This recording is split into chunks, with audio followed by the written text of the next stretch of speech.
Aloha and Happy New Year, everyone. My name is Crystal Ka'ai, and as the Executive Director of the White House Initiative on Asian Americans, Native Hawaiians, and Pacific Islanders, or what we call WHIAANHPI, I want to thank you all for joining today's webinar to learn more about the federal grants process. Under the Biden-Harris administration, our White House initiative is tasked with driving a whole-of-government agenda to advance equity, justice, and opportunity for Asian American, Native Hawaiian, and Pacific Islander communities. And as part of this work, we are committed to bolstering technical assistance and outreach to underserved communities who have historically faced barriers to accessing federal programs and resources. That's why last summer, WHIAANHPI launched our Demystifying Federal Grants webinar series in partnership with the National Science Foundation and the Asian American Foundation to help community-based organizations better understand and navigate the federal grants process. Today's webinar is focused on opportunities, specifically in the arts and the humanities. And I want to thank the National Endowment for the Arts and the National Endowment for the Humanities for sharing updates with our audience today. We know that storytelling and the arts help to preserve and perpetuate the diverse histories, cultures, and languages of our AA and NHPI communities. They also serve as a powerful mechanism to inform, inspire, and connect in ways that not only celebrate our unique differences, but also underscore our common humanity. The Biden-Harris administration is committed to promoting greater inclusion and belonging of AA and NHPI communities in all sectors of American life, including utilizing the arts and humanities as a tool to promote greater AA and NHPI representation and also to impact narrative change. So mahalo nui loa, thank you very much again for joining us. We hope you leave today more knowledgeable about the federal grants process and will continue to stay engaged with our work. I will now turn it over to our co-host for this event, Audrey Yamamoto, who is representing the Asian American Foundation. So with that, Audrey, I will turn it over to you. Great, thank you so much, Crystal. And hello, everyone. Thank you so much for joining us. As Crystal said, I'm Audrey Yamamoto, the COO at the Asian American Foundation, also known as TAAF. And we're really honored to be working with WHIAANHPI and the National Science Foundation to host this webinar series, which is designed to help more AA and NHPI nonprofits unlock federal resources. In addition to the webinar series, we've compiled a list of current federal grant opportunities that anyone can view on our website at taaf.org/content/unlocking-resources, unlocking-federal-resources. And we'll be sure to put that in the chat so that you can all take a look at it. Before we start, I'd love to share a bit more information about TAAF and why this program is so important to us. We launched in 2021 in response to the historic rise in anti-Asian hate with a commitment to building a safer, more inclusive future for AA and HPIs everywhere. Our work is centered around 4 core pillars: anti-hate, education, narrative change, and resources and representation. Resources is a core pillar because we know that less than 0.2% of philanthropic funding has been going to our AA and HPI communities, a shocking statistic that was shared in a study from Asian Americans and Pacific Islanders in philanthropy. So one of TAAF's key goals is to reverse this long-standing underfunding of our community. In addition to this webinar series, we are doing this in a few ways. Our API Giving Challenge, where we invited partners to commit funding and in-kind support directly to our community over 5 years. Our portfolio strategy that invests in organizations across the country and builds key initiatives to support our core pillars. And the AAPI Nonprofit Database, an interactive tool to drive more support to nonprofit organizations across the country. Many thanks again to our partners, WHIAANHPI and the National Science Foundation, for your partnership in bringing this webinar series to life. We hope that today's insights and tips help you better access critical federal funding opportunities. And now, without further ado, I'm pleased to introduce Joyce Liu, Principal at the Venn Group, to kick off today's session. Hi, all. Thank you for joining today. I want to introduce our panelist, Greg Reiner, who is the Director of Theater and Musical Theater in the Performing Arts Division at the National Endowment for the Arts. Greg, would you like to briefly introduce yourself? Sure. Thanks, Joyce. And thank you all for being here today. And thank you to the initiative for inviting the Arts Endowment to present. I'm thrilled to be here. It's really part of our mission to outreach and make sure we are reaching all communities in this country and that all Americans have the opportunity to live artful lives. So this really grateful for the chance to talk with all of you, and I'm looking forward to our Q&A. I'm the director of theater and musical theater at the National Endowment for the Arts, but I'm going to talk about all of our programs and grants and all of our artistic disciplines today, and I'll do my best to answer questions about disciplines that aren't my own, or refer you to the right person to talk to. Should I turn things back over to you, Joyce, before we go on? Yes, of course. And unfortunately, our second panelist, Dr. Mark Ruppel, Senior Program Officer and Program Lead for the Digital Projects for the Public Grants line at the National Endowments for the Humanities Division of Public Programs, is unable to join today due to inclement weather in the DC area. However, he has provided his remarks, which I will be providing on his behalf. So to kick things off, I want to provide an introduction of our two agencies that we're focusing on today, NEA and NEH. So the National Endowment for the Humanities, or NEH, funds all sorts of humanities projects, from museum exhibits to preservation to scholarly research to educational institutes, initiatives to television, radio, film, and digital projects and tools. All of its programs welcome projects dealing with AA and NHPI history and culture, and the NEH has funded numerous projects on related topics, such as the creation of digital repositories that preserve and teach Native Hawaiian languages, anthologies of Asian American literature, a museum exhibit showcasing Asian art, and summer educational institutes that provide training to Native Hawaiians and Pacific Islanders working in museums and heritage centers throughout the Pacific. Like the NEA, the endowments programs are open to all eligible 501c3s, and in some instances, like its fellowship grants, individuals or team of researchers. Unlike many other funders, though, the NEH does not require matching or in-kind funds in order to receive an award. That means your award can be entirely outright funds, and the NEH awards often act as a fundraising source for other grants. A humanities good housekeeping type of seal of approval that gives the project a nudge down the road.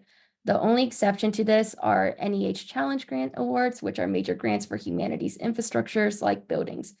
A match is required for those grants. So I know that's a lot of information. We will also be sending this out afterwards as well. So for folks that didn't catch that, don't worry, that will be in the email. Greg, can you speak a bit about the NEA and the types of awards it provides? Sure, happy to. And let me just start out by saying, I just going to acknowledge, we know that there are challenges to applying, there are technical barriers. So again, I'm so grateful for this opportunity to talk with you all today to help you walk through it. So there are some basic things you have to do for our requirements. You have to be a 501c3 not-for-profit organization with 3 years of arts programming history. That's the first thing. And then there's some technical things. I won't get too far in the weeds, except to say that you can call us. This is one of the things that we really emphasize, as I think NEH does as well, that we are here, we're accessible to you. All of our emails and phone numbers are listed on our website. So you can contact anyone in the program that you want to talk to. So if you have a theater project, you can contact myself or one of our 2 theater specialists. If you have a dance project, those specialists are listed. If you have a folk and traditional arts project, etc., for all of our artistic disciplines. So just know that that's there. We're a resource to you. I often give the anecdote that when I was in the field running a theater, for whatever reason, I was intimidated to call to get panel feedback on one of our applications. And I just worked it up and called. And of course, they were so nice. There was nothing to be afraid of. And having that conversation with them, with this theater specialist at the time, helped me, the organization I was with, apply the following year, and we actually were awarded a grant. So I just said no, to acknowledge, I know it seems intimidating. We're a government agency. You don't know us personally, but just know that we are real people behind the phone and the email, and we just want you all to succeed. We want to fund your projects if we can. So hopefully I'm putting a friendly face towards that, so you know that we are not intimidating as I walk through some maybe of the more intimidating technical things you have to do. So I want to just mention a couple things. Grants.gov, you have to make sure you're registered with. There's also something called sam.gov. And I mentioned those because those are things you want to start working on well before you actually start working on your application. Those are just technical things. They are outside of our agency. They're federal requirements that we have no control over, and they have their own help desks. They're also very friendly though, so don't be afraid of them either. But do make sure you start on that as soon as you can. If you know you're going to apply, just get that SAM number, register with grants.gov, save those passwords, have them written down in different places so you can track them down. Because I know, me too, we're always losing passwords. That's just the nature of life these days. So just make sure you have that ready to go. And I will also then mention, we work with 2 deadlines. One is coming up in February. So if you are thinking about applying to that February deadline, please get in touch with us immediately if you've never applied before, and we can help you. If you want a little longer timeline, we have a deadline coming up in July as well. And for the long government timeline, if you apply in February, those are going to be projects that start after January of 2025. If you apply in July, those are projects that start after June 30th or July 1st of 2025. So we have a long runway. Joyce, should I go ahead and get into how that process works in our peer review? That sounds great. As we are on the topic of deadlines and grant cycles, Greg, can you give a brief overview about the grant cycles at the NEA? Absolutely. So like NEH, we are peer reviewed. So that means that what I'm about to do right now, I'm going to drop this pitch immediately, is I'm assembling panels for the whole year. So we do panels in the summer and then in the fall. And we're constantly looking for great panelists from all over the country. We really make an effort to have all 50 states and all of the US territories and the District and District of Columbia represented in those panels. So if you're interested, I think it's a really important opportunity if you're applying to us to see what the process is like from the other side. You get a chance to read applications and see how they're scored. So if you are interested in being a theater panelist or musical theater, you can, since I'm the one that presenting at this one, I'm going to make the pitch personally. You can email me directly.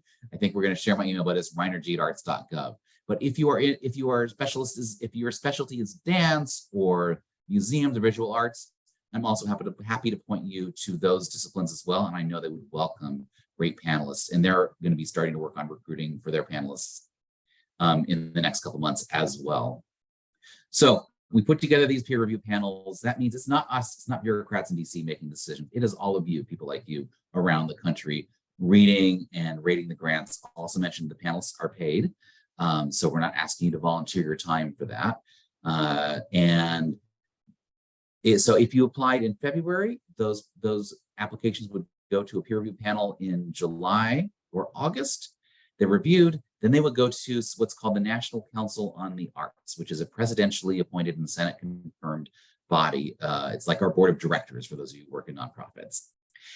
And they will take our panel recommendations and approve them. And then that happens in October for the February applications, and it'll happen in March for the applications that come in July. And then in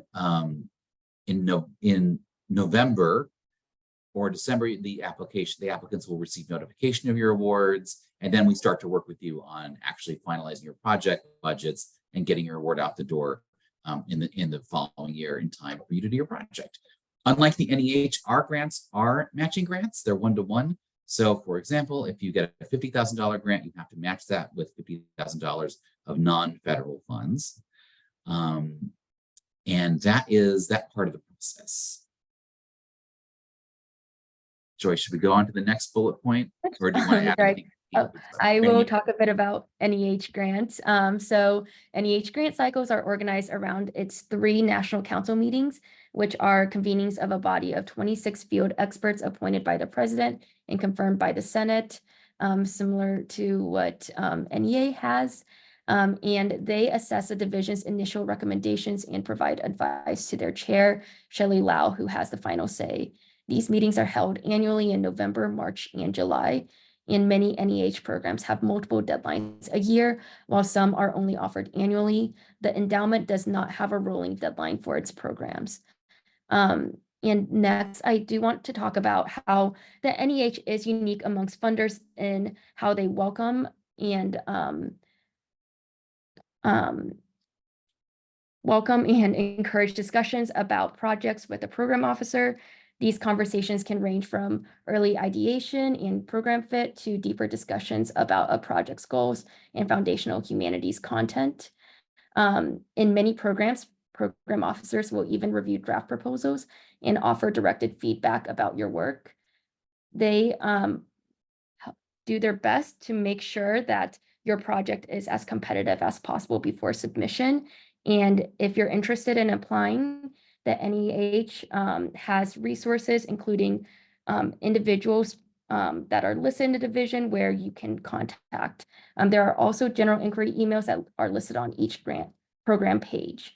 So Greg, are there any similar supports offered by the NEA to help guide applicants throughout the process? I know you mentioned that folks can contact you, that it's also listed on a website. Are there additional supports? There absolutely are, and they're a little bit different than the NEH, so I will go through them. The first thing is, yes, when you're applying, certainly on the technical side, if you're trying to work your way through just the logistics of how to apply, our specialists will work with you on that. Secondly, we can talk with you about types of projects and things like that, but unlike NEH, we are not able to actually review a grant proposal. We just have a very high volume, and we don't have the capacity to do that.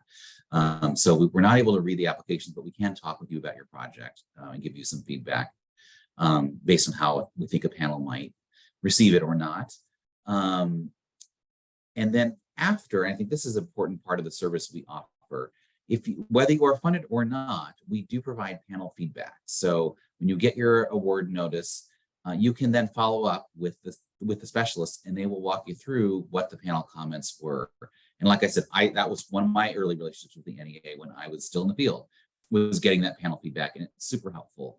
And that's something you don't normally get from a private foundation. So I'm really proud that we're able to provide that service, and it's something that our specialists do really well. So I would encourage you to take advantage of that especially if it's your first time applying and you maybe weren't successful. And then I think we reached the end of our bullet points here, Joyce. Oh, we actually have a really fun part. Of course, this is what everyone is interested in, what are some tips, right, for your applications. So this could be anywhere from the notice of funding opportunities, which are NOFOs, to the application process. I'll list off some of NEH's tips, and Greg, I'll send it back to you for some tips from the NEA. So from the NEH, first, make sure to read the Notice of Funding Opportunity, also shorthanded is NOFO, for any of your programs of interest. They all contain all sorts of nuggets that will help you along your way, including exact evaluation criteria that the NEH asks their peer reviewers to use when they are rating projects. These guidelines can be found on the NEH website, sorted by division, subject area, and project format. Second, each of the grant program pages also contains sample proposals from funded projects. This means you can go to their website and look at other applications that have been successful, so you kind of have an idea of what a successful proposal might look like. While there's no one-size-fits-all approach for any application, these samples will give you a good sense of the depth of information you'll need to provide the NEH with in order to be truly competitive. And you can also find this on the NEH website, which is www.neh.gov/grants. And also for the NEA website, it's www.arts.gov/grants. And Greg, I'll kick it back to you. Thank you, Joyce. So some of our tips are going to be similar. So I'll give you some things that are just unique, or maybe apply to both, but that haven't been already mentioned. And the thing that really do start with reading our guidelines. Most of them apply to all artistic disciplines, but there are some discipline-specific guidelines, and that's all on our website. It's really worth taking the time to read that before you reach out, in case your questions are already answered. So some top-of-line things I will say, work samples are very important for us. If you are a performing arts organization, for example, if you can give us a clip of what of a previous performance, so we can get a sense of your aesthetic, your artistic excellence. And while I say that, I should also mention our applications are reviewed according to our congressionally mandated criteria, which is artistic excellence and artistic merit. All right, thank you. Artistic excellence is and it's sort of exactly what it sounds like. Artistic merit is more of the how are you serving your community? Are there specific things? And that's all spelled out in bullet points on our website. So I won't go further into too much further into depth than that. If there are questions, though, I can delve further if we want to. When we get to the Q&A, just to say they're spelled out, and there's lots of different ways that artistic merit can apply. So definitely review all of those. And then we're just looking for impact. We're looking for what are you doing that provides more than just entertainment value to your community? Because we're supporting the nonprofit field. We're really focused on the arts ecosystem around the country. And again, that kind of guiding principle with our current chair, Dr. Jackson, of making sure that all Americans have the ability to lead artful lives. So I'll just say some final tips. Really answer the questions. That's kind of a basic grant writing thing, so many of you already know that, but just read the question, answer the question, which sounds simple, but you'd be surprised at how many people don't do that. And I'm guilty of that too myself when I've been written grants, but it's very simple. We have questions that we've really designed to help the panels understand what your project is and just be very literal and answer those questions. The other thing I'll say for us is we give you the opportunity to provide an artistic statement. So the main part of the application is limited. Their character counts and things like that, and the very specific questions that are across all artistic disciplines. But in that artistic statement, you have the opportunity to really speak in your own voice and tell us all the things you want us to know about your organization, your mission. So I really encourage folks to take advantage of that opportunity to really speak to us about your passion, your project, and your own artistic voice. We'll also say it's very important that you help us understand what specifically you're asking us to fund. Panelists, the more specific you can get, the better, because sometimes if it's just we're doing a festival, well, what are the shows you're going to do? What is the selection process? So if you're not able to know what plays, and I'm just using theater examples, but that would apply to museums as well, or a film festival. If you don't know what they're going to be specifically yet, give us the process for how you're going to select them, so we know it's not just because it's the artistic director's friends or something, but like, what is the rigorous process? What's the evaluation process? How are you making sure that communities that are maybe underrepresented are included in your selection process? And of course, we are speaking specifically about the communities represented in this call. So that may be less of an issue for you because we really are looking to support, you're part of the communities we're looking to support that may have been underrepresented historically in grant making. So make sure we know that, make sure we understand who you are and what the specific communities are that you are serving that may not be served by other organizations, because that's super important. And it's maybe a good time for me to give, there's helpful some examples, Joyce, or do you want to move on to another?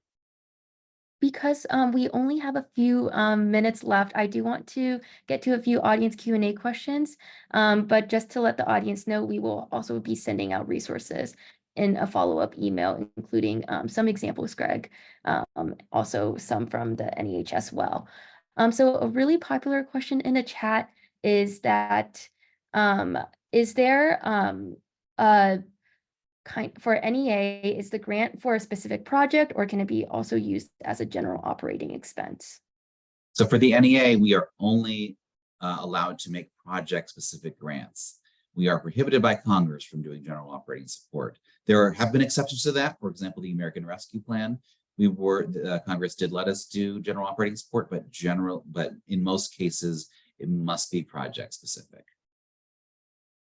Okay, thank you. And also from the audience, if the NEA has any resources for documentaries.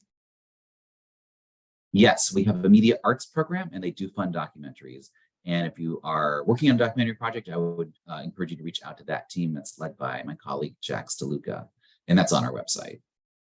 And are all the NEA grants matching grants? Yes, they are. I think there are like a handful of exceptions, but those are probably not going to apply to most people applying for our main grant program, which is grants for arts projects. There are, so one exception I know of offhand is if you are applying for something called Shakespeare in American Communities, which is actually administered through Arts Midwest, and you are doing work specifically in the juvenile justice program. Those grants do not require a match, and that's the only one I know of offhand. So it's very rare. So you should expect to have to match a grant. One of our audience members is asking for clarification on what a matching grant might look like, what it might entail. Is it cost matching only, or can it also be in-kind support, including time and resources? It can also be, it can include in-kind support. There are very specific guidelines around that I would encourage you to reach out to us if you have questions. They're also on our website. Okay, thank you. Also, one of the questions are, you might have spoken to a bit about this earlier, but what is the average funding cycles for NEA grants? Is it a 1-year grant, 5-year? I know there's quite a bit of variety. For the NEA, we are only able to make grants 1 year at a time because we only have an appropriation of 1 year. The project period of performance can be extended, so that project could extend for, there's a specific number of months it can go. If you're going over your project time, but it's essentially project-specific funding for that project. It's not multi-year. And one attendee is asking if how the limitations to applying for grants. So for example, can they apply both for the February and July deadlines? Can they only apply once every year? You can apply once per year for grants for arts projects. Other programs, we have other programs, but I did not really get into. There's a program called Our Town. You can apply for that. That's separate from grants for arts projects. It's a very specific program. And you can apply for, that's directly through the NEA. Then we have other programs that are administered through regional arts organizations, such as Shakespeare and American Communities, which I mentioned. There's also a new program, which we won't have time to get into, but I would encourage you to look at on our website, called Arts Here, which is about equating equity in art. And that's a new program. So that again goes through each of your regional arts organizations, but I would just steer you, again, I hate to keep saying this, to our website for more information, and the folks that administer that program can answer those questions. So that's exceptions, but for grants for arts projects, our main program, it's 1 application per year. Yep. So this is about all the time we have. Greg, thank you so much for coming here today and talking about the National Endowment for the Arts. I know we have a few more questions in the chat.